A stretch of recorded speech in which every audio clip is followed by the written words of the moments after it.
Alright. So remember in the previous slide we talked about the innate and adaptive immune system before in that chart. And we said there is the first back line and the second line. So we're going to talk about these now. Alright. So in the first line of defense, these are barriers. They prevent entry of pathogens into our body, okay? So like the skin, the skin is a barrier. It prevents pathogens getting into our body. And in the skin we find the sweat glands. Remember the sweat glands that produce sweat? In the sweat there is also this natural antimicrobial peptide that kills bacteria, dermacidin, okay? So dermacidin is produced in the sweat glands. It's a peptide antimicrobial and it kills bacteria. So it prevents the growth of bacteria in our skin. So that's one way of preventing the entry of bacteria into our body. In your tears and in the saliva we find lysozyme. This is an enzyme that breaks the cell wall of the bacteria, okay? So another method of preventing the growth of bacteria near your eyes or in your mouth, okay? In your ears you have earwax, and in your respiratory system we have mucus. Both of these help to trap bacteria and viruses. So any pathogens that come through these entries, the mucus we find, remember, I haven't talked to you about it yet, but have you done the respiratory system lab? Yes. So remember that mucus in the airways helps to filter the air? Yes. So the mucus is a first line of defense. It helps to trap the microorganism. The earwax in your ears, you have earwax. Yes. This is also helps to trap the microorganisms, bacteria and viruses. So it's a first line of defense, preventing the entry into our body. In the stomach we have strong HCl. Remember this HCl pH2. So this prevents it kills most bacteria that we ingest, okay? Some bacteria can survive, and I've talked to you about this before. Helicobacter pylori. This bacteria actually can survive in pH 2. It likes that condition. It's an extreme bacteria that can live in the highly acidic, and this bacteria can cause ulcers, okay? Ulcers of the stomach. Remember the ulcers is the bruises in the stomach that don't heal, okay? So in the female reproductive system, in the vagina is slightly acidic. So the acidic condition prevents the growth of microorganisms, alright? When you vomit, urinate or defecate, we also get rid of microorganisms out of our body. If you have some bad food, your body tries to induce vomiting. If it's got contaminated and you vomit the food back out. This is a way of getting rid of the pathogen. Or if you if you have some bad food and you get diarrhea, you get rid of the microbes that way as well. And in urination, sometimes if you have an infection of the bladder, when you urinate, you get rid of the microorganism, okay? So also, we have some good bacteria in our body. We call these the resident bacteria that live in parts of our body, on our skin, in our digestive system, in our mouth, These help to prevent the harmful pathogenic bacteria from colonizing these regions. They inhibit the growth of those bacteria. So they're useful for us in colonizing regions of our body, preventing other harmful bacteria from coming and colonizing those places, like the large intestine, like inside your mouth, on your skin. We have some good bacteria. Okay? So these bacteria are competing.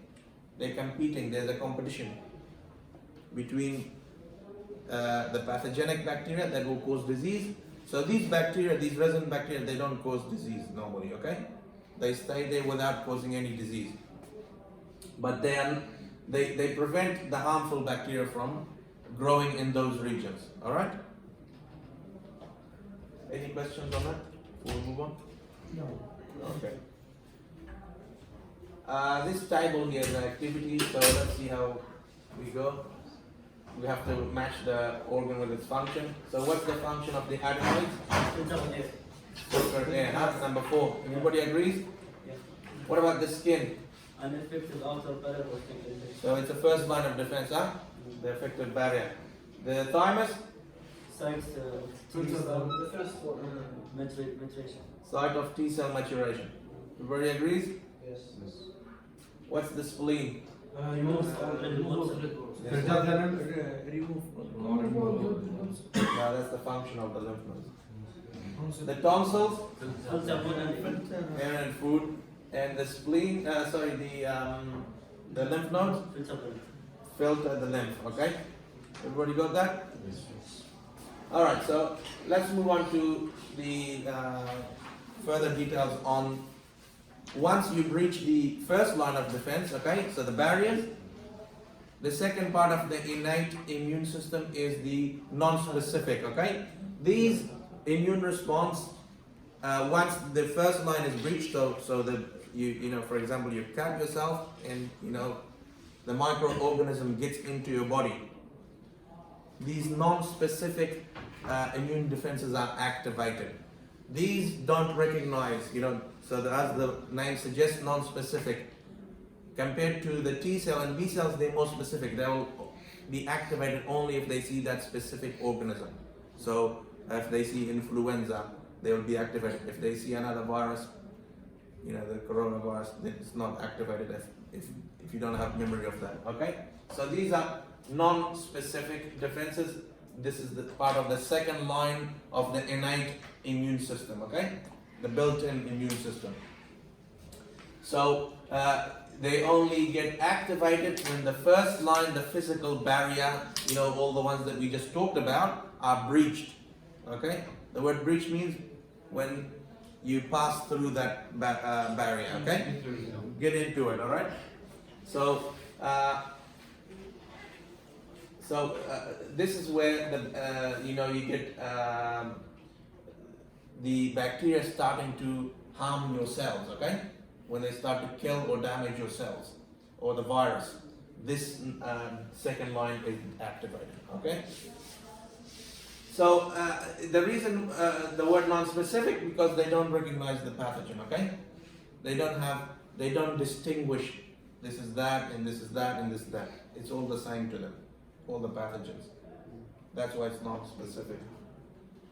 So any type of health challenge, any type of pathogen that infects you, this non-specific immune response will be activated. Okay.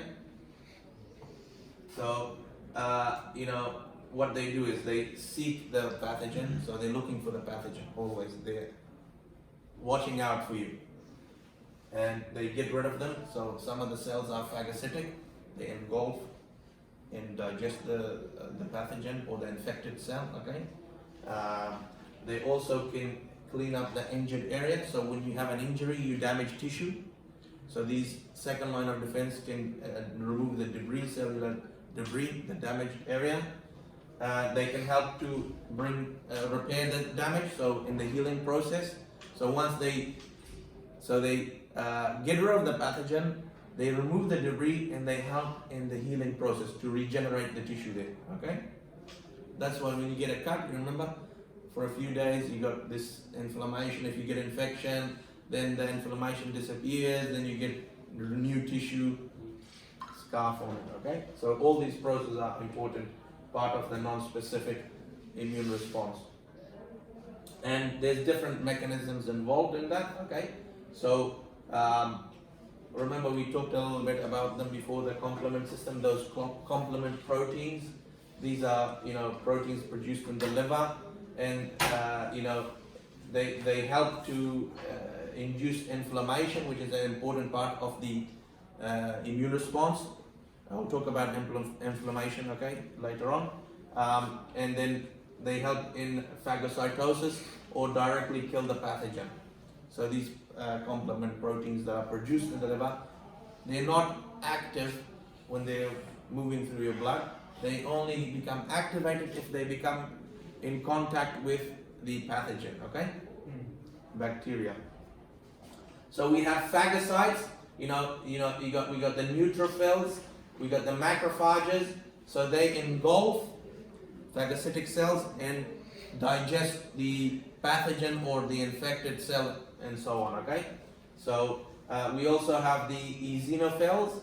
These eosinophils, they release chemicals and digestive enzymes that get rid of the parasites like worms, okay? And also they phagocyte some proteins that are produced by the pathogen, okay? To get rid of those proteins because they will be harmful to us. Then you have the inflammatory response. This is the response where you get, the redness in the area of the injury. You're getting warm. It's warm. It feels swollen and it feels sensitive. Okay, so this is the inflammatory response. Is very important for the activating the immune response and destroying the pathogens, okay, and bringing nutrients and heat and all the immune cells are attracted to this site where you have the inflammation, okay. So it's very important that the inflammatory response, yes. The phagocytes. This is the body. It's the strange body of. So phagocytes is like neutrophils and macrophages and eosinophils, these type of cells that can kill the bacteria. Yeah, so they work like this, they take the microorganism inside and release digestive enzymes and destroy it. We're going to talk about them, okay, in detail. Natural killer cells, then we have these type of cells. They're important against viruses and cancer cells, okay. So if natural killer cell sees a virus infected cell, it will destroy it, or it will also destroy cancer or tumor cells, all right. Then you have the fever. When you're sick, your temperature is a little bit higher. This helps to kill the bacteria. It makes it less. It's not a good environment for the bacteria to grow in. Okay, so pathogens don't like higher temperatures, so that your body fights them by increasing your body temperature.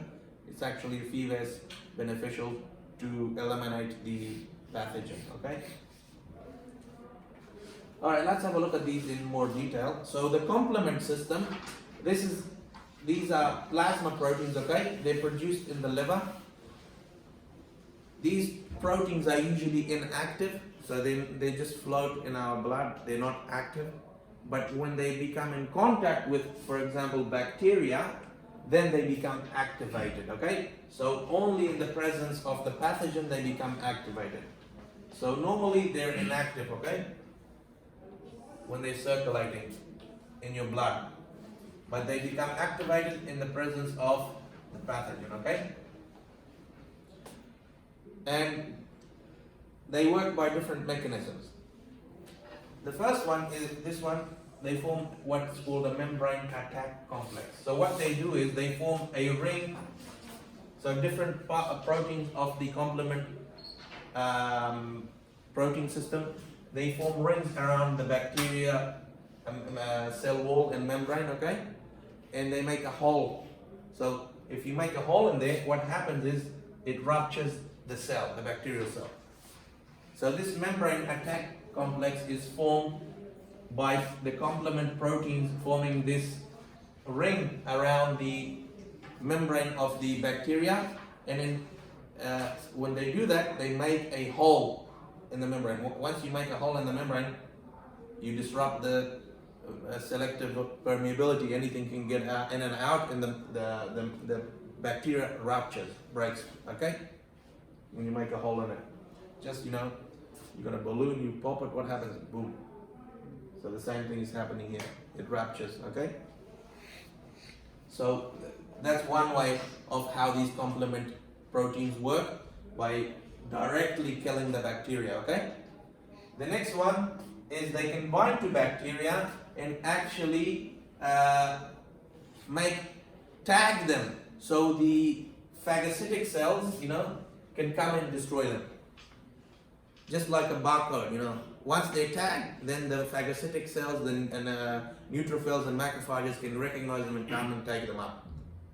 So just like a tag, the complement proteins can tag the bacteria as well. So directly killing them and tagging them is another way, okay? So they mark them. Mark or tag. You know what that means? Another way is that they can also mediate the inflammatory response. You remember we talked about histamine? When it's released, it helps in the inflammatory response. Yes. Some cells release histamine. We'll talk about that, okay?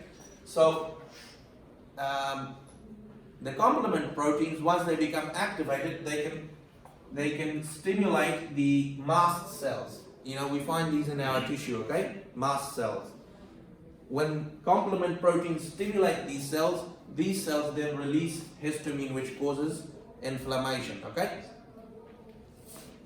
So complement proteins can stimulate inflammation as well by stimulating the mast cells to release the histamine, okay?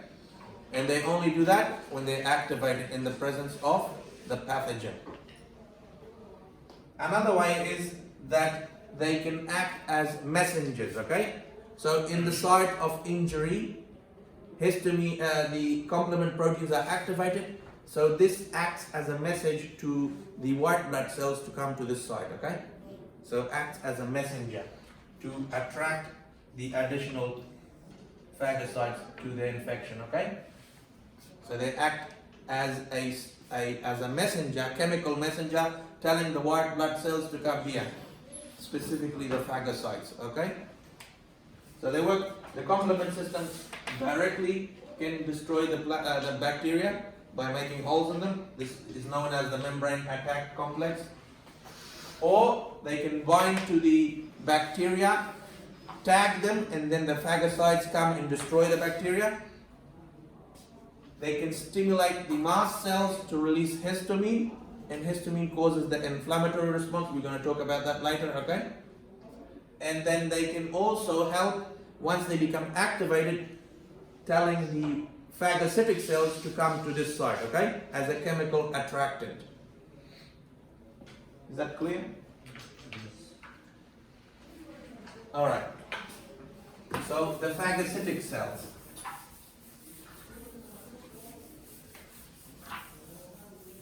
As the name suggests, these type of cells, they engulf microorganisms, okay? So they work by phagocytosis. Remember we learned phagocytosis in chapter 3? So they engulf the bacteria, bring it in, and then they have the lysosomes, which then, so you have an endocytic vesicle forming, remember? The lysosomes, these are vesicles that contain digestive enzymes. They fuse with the endocytic vesicle and release enzymes into them, and then these enzymes digest the bacteria or the microorganism, and then the digested material is released by exocytosis out of the cell. So that's how the phagocytosis works. Now we got the neutrophils. We find these are the most abundant. They're in the blood. Okay, these are the part of the first white blood cells that come to the site of the injury, okay, or infection. The neutrophils. So they can destroy bacteria, fungi in the blood and tissues, alright? The second type is the monocytes. Monocytes are in our blood, they're in the inactive form. What's the fungi? Fungi, like, from the fungus, we have 4 kingdoms. Yeah. Animalia, planta, fungi, and protista. Fungi, like you get sometimes in your skin, the white infection on your skin, this fungus, sometimes you can get into your blood, in your mouth, in different parts, okay? So the monocytes, these are in your blood system, in your vascular system. They're inactive. once they are attracted to the site of infection, where the infection is, they move out of the capillaries into the tissues. So they squeeze out, and then they change or differentiate into these cells called macrophages. Okay. It's an active form. So this is an active form. They become activated in the macrophage. Macrophages are phagocytic. Monocytes are not phagocytic. Okay. Monocytes are not phagocytic. They have to first form the macrophages. So monocytes are in our blood. They're circulating.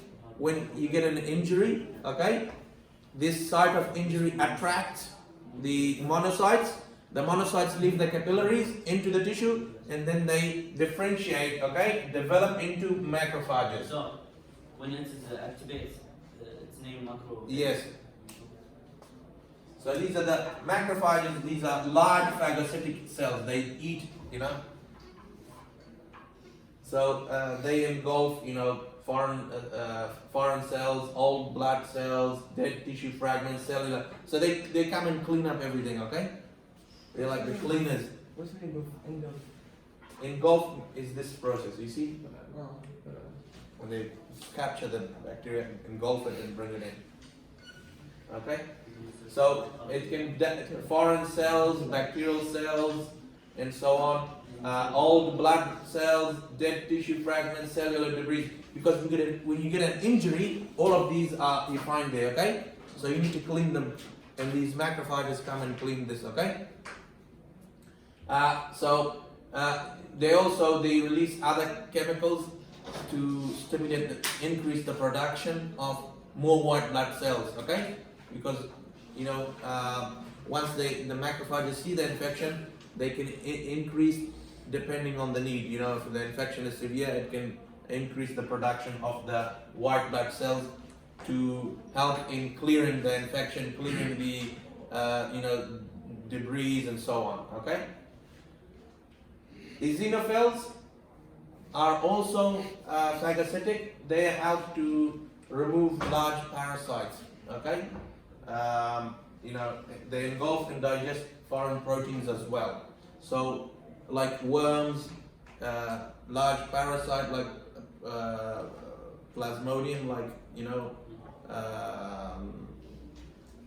when you get malaria, one of the parasites that cause malaria, plasmodium. So eosinophils help to engulf large parasites. Okay. So these are all phagocytic cells. Then another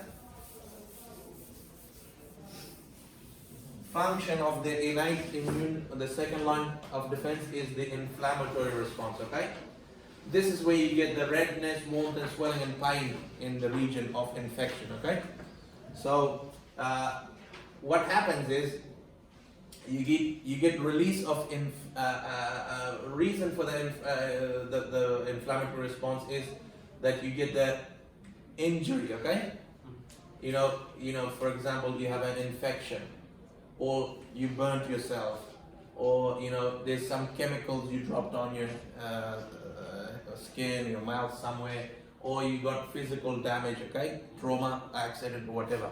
All these cause the inflammatory response, because in the tissues we find different type of cells that contain the chemicals that mediate the inflammatory response. If they're released because of these different reasons. Okay, so if you have infection, injuries, burns, irritating chemicals, or physical damage, the tissue surrounding that area contains cells, different type of cells, which release the chemicals that mediate the inflammatory response. Okay, so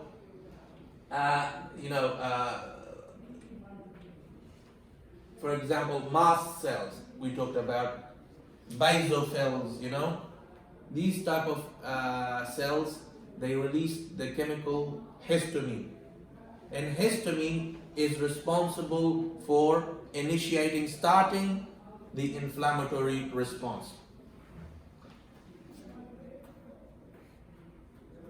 So there's different steps involved in that. First of all, if you get the injury, for example, that injury, in the site of injury, what happens is that in the tissue surrounding that, the bacteria or the mast cell themselves, they cause the release of histamine. The histamine enters the blood, okay?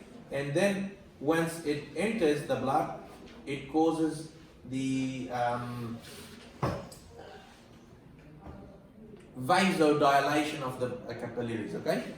Swelling of the capillaries, okay? The capillaries, the smooth muscle relaxes, the capillaries become dilated in that region. This vasodilation causes, white blood cells like neutrophils and monocytes to leave. It brings, yes. When vessels comes reparation the tissue. Sorry, repair. Vessels, Repair. So after the infection is contained, these immune cells also help in the repair process. Okay. After. Now, so I'll just. This is a good image here. That's not really good there. We can just continue from here. Okay. So once the damaged cells stimulate the mast cells, okay, to release histamine, and I said basophils also release histamine. This causes the vasodilation. The vessels become leaky.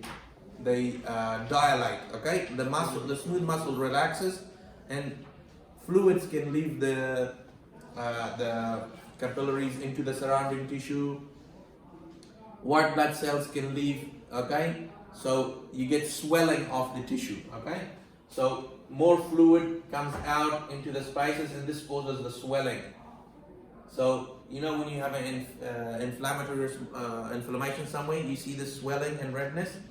This is because the histamine causes the capillaries to release fluid into the tissue, and that's why you get swelling of the site of injury during inflammation. And this brings more blood, okay? When you get vasodilation, more blood can come to that region, okay? Because the capillaries are relaxed, blood can flow easily. And this is why you get redness, because there's more blood flowing to that region. The redness is because blood is coming to that region. And you get warm because the blood brings more metabolic heat. That's why the area of the inflammation, when you touch it, it's warm, red, swollen, and so on. These are all signs of inflammation, okay? So the histamine is responsible, it's released from the mast cells or basophils in response to injury, okay? And this causes all these different, because of its vasodilatory effect, it dilates the vessels, swelling happens, blood comes, you get redness and warm, okay? So these are some of the signs of inflammation. When you look at an inflamed region, when you have a tissue, you'll see these signs. The redness is because there's vasodilation by the histamine, more blood is coming to the area, okay? That's why the region of inflammation looks red. With the warmth, extra blood coming to that region brings metabolic heat, okay? And this heat is important because it increases the activity of the phagocytic cells. The neutrophils and macrophages become more active in the warm area, okay? So more blood flowing to the region, that region becomes more warmer because the blood is warm, it brings heat. And this helps to increase the activity of the phagocytes, the neutrophils and the macrophages. The swelling, because of vasodilation, more fluid comes out of the capillaries into the tissues, that region becomes swollen, okay? And this is important because, it helps to dilute the pathogens and the toxins, becomes less dilute. Dilution from chemistry? You add more water to something, it becomes more dilute. So, bringing more fluid, you dilute the toxin. It has less effect, okay? it also promotes the healing. So it brings more, clotting proteins, carries oxygen and nutrients. As more fluid leaves the capillaries, it brings with it, all these chemicals like clotting proteins, oxygen, because when cells are active, they need more oxygen. So the immune cells there are very active. The phagocytic cells, and so they require more oxygen to work. When more fluid is leaving the tissues, more oxygen is going to follow. And when fluid, also it brings with it nutrients, amino acids, glucose, and so on. Okay. And also this helps to clear that area. As fluid is coming, the lymphatic vessels take that back up. Okay. So it washes the area, cleans it up. Okay. Cleans the microorganisms and cellular debris. Then you have when you touch that inflammatory site, you get this pain, it feels painful. Sometimes if you have an injury in your leg and it's inflamed, you can't walk on it, because it's painful. The reason is because the swelling sensitizes the pain receptors, so they feel more painful. And this is important in the healing process because it prevents you from walking around, for example, if you have it in your leg, so you can recover quickly, so you can rest. So the pain is important because it prevents you, it makes you less active, so you rest and recover quickly. So the pain is important for that reason. So if you have an inflammation in your leg, you won't be walking on it because it will be very painful. You're going to rest. The rest helps to heal your body. Okay? So these are the signs and causes and what benefit we get from inflammation.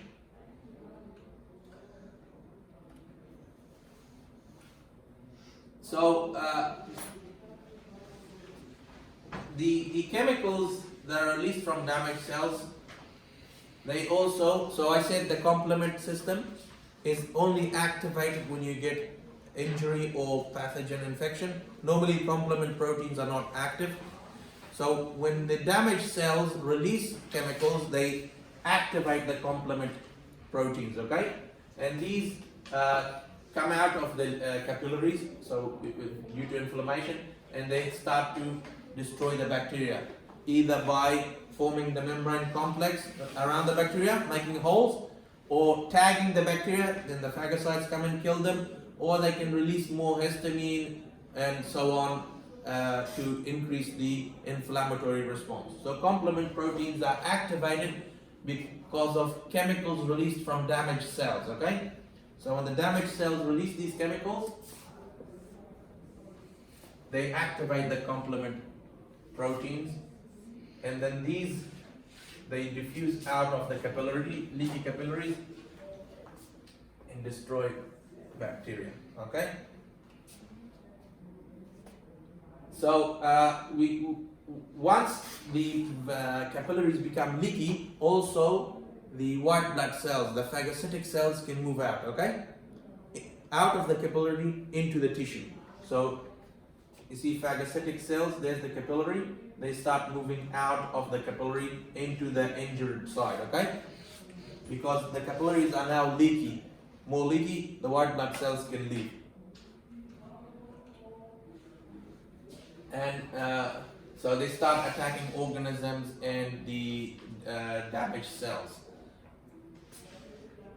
So you see here, there's the injury, there's macrophage. They come, monocytes, remember? And neutrophils come out of the blood. So monocytes then convert into macrophages, and neutrophils also are phagocytic. So once they come, they start engulfing the bacteria here, you see, the pathogen, and destroying it. Okay?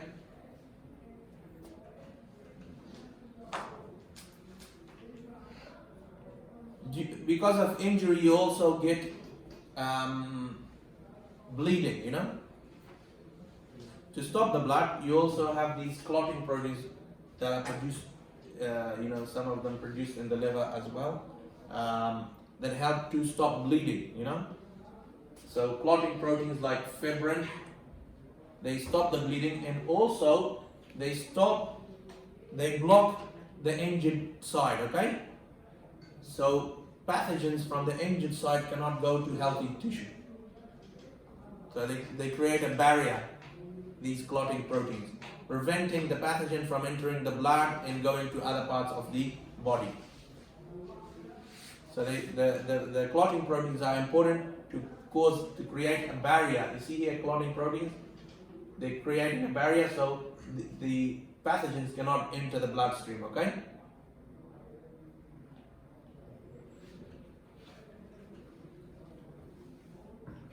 Finally, this tissue fluid that is produced, from the inflammation, the dead phagocytes and microorganisms, all these cellular debris, they accumulate in the site of infection. They create this pus, this creamy fluid that comes out of the inflammatory sometimes, it's called pus. When you have inflammation after a week or so, you have this fluid coming out of the wound. What do you call that in the pus in Arabic? What? Pus. Do anybody know what pus is? This word?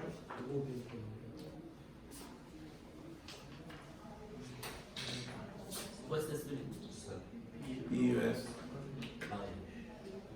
So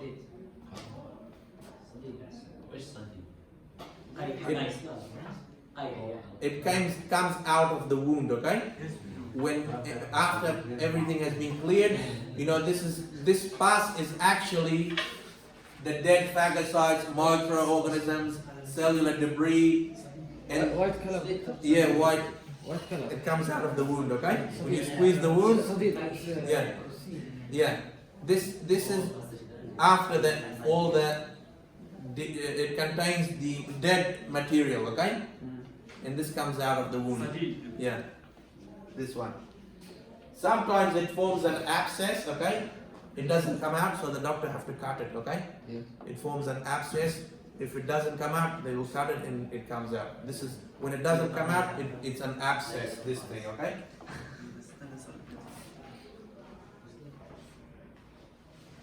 So this is all the different steps involved in the inflammatory response, and it's very important in the first, response to injury, response to pathogen, and then destroying the pathogen, removing dead cells, helping to heal the tissue, and finally, you get this pus coming out of that wound, usually containing all this dead microorganisms, cells, and debris. Okay. Okay, let's see if we can watch this video. When you're injured or attacked by a pathogen, your body will initiate an inflammatory response as part of your non-specific defenses.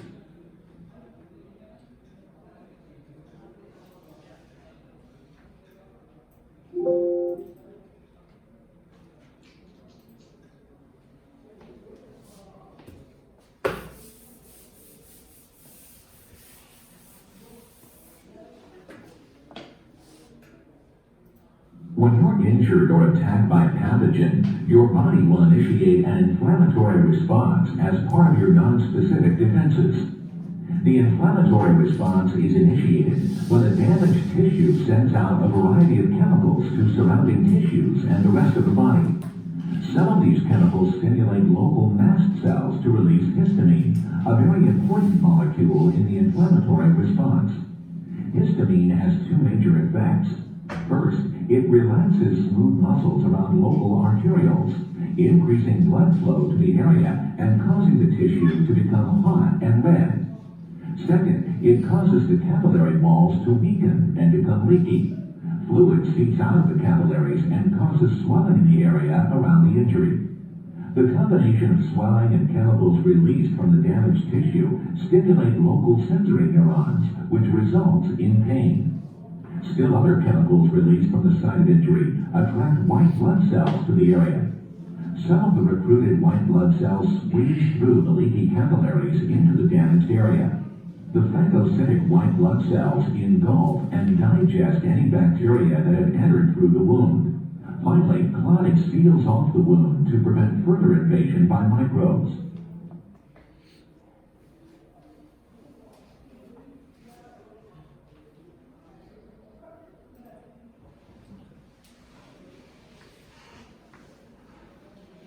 So that's a part of the inflammatory response. Then we have also the other aspects of the innate immune response, the natural killer cells. Okay, so these are lymphocytes, a type of lymphocytes that destroy cancer cells, tumor cells, or virus-infected cells. So any cell that is infected with a virus or a cancer cell, the NK cells or natural killer cells will destroy them. Interferons are chemicals released by certain cells. So if a cell is infected by a virus, it can release these proteins, these interferons, first of all as a warning to the neighboring cells, okay, healthy cells. These healthy cells become alert, so they know that there is a viral infection. They start producing antiviral proteins to prevent the virus from infecting the healthy cells, okay? Also, it alerts the immune cells to come and destroy these infected cells. So interferon helps to eliminate the cell that is infected by the virus, as well as alerting and letting know the neighboring cells that there is a viral infection. Those healthy cells then start to produce antiviral proteins that prevent the virus from infecting them, okay? So it helps to protect the healthy cells.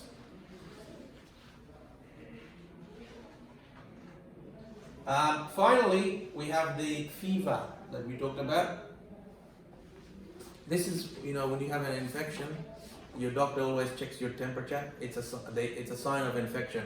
If your temperature is higher, it means that you have an infection with some pathogen.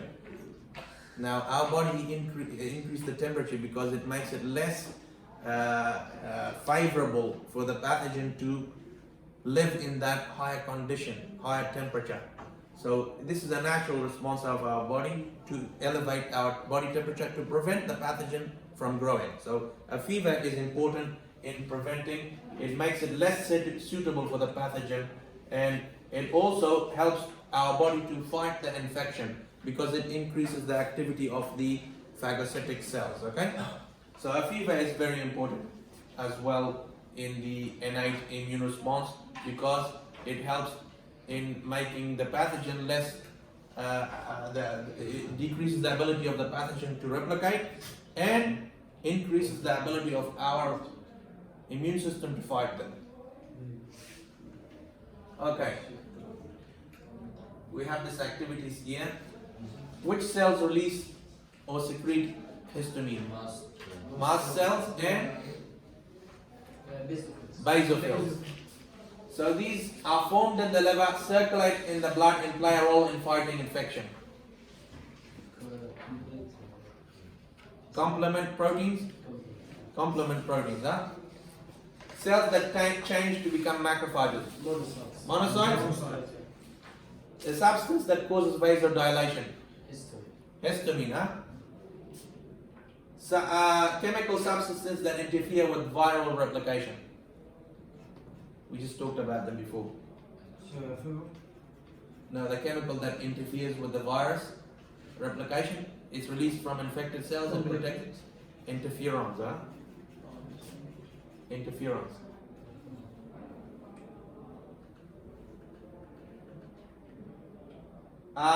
Immune response that act against any type of pathogen. It doesn't. What sort of immune response is that? The non-specific, huh? Yes. What about the immune response involving T and B cells? Specific, okay? How much time do we have?